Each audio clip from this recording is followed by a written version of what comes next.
Mesdames et messieurs, bonsoir. Je suis très honorée de vous retrouver ce soir, ce vendredi 30 août, pour cette nouvelle émission, ce vendredi soir.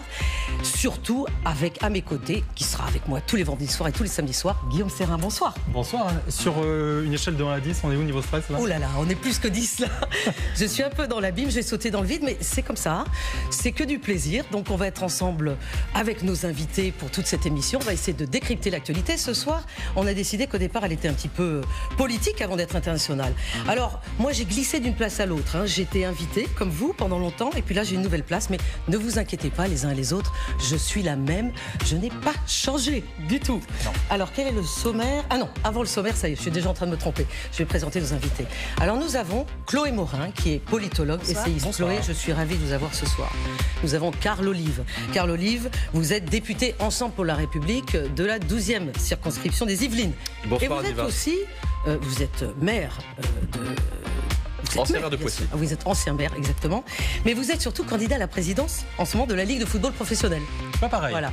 Non, c'est autre chose. C'est autre chose.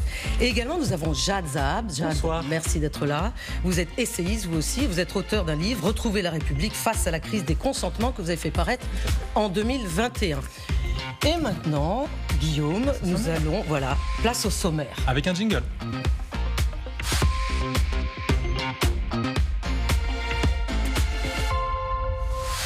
Des drapeaux français dans tous les sens et un Emmanuel Macron absolument ravi. Notre président était en visite en Serbie aujourd'hui et on peut dire qu'il n'est pas reparti les mains vides.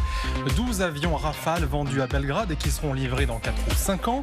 Un enjeu économique, me direz-vous, mais pas seulement, parce qu'on va vous expliquer l'enjeu diplomatique derrière tout ça. Un indice, on espère que la Serbie sera un petit peu plus proche de nous et un petit peu moins proche de la Russie à l'avenir.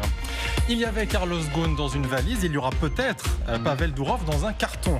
Moscou songe à exfiltrer le fondateur de Telegram, toujours retenu en France après sa mise en examen.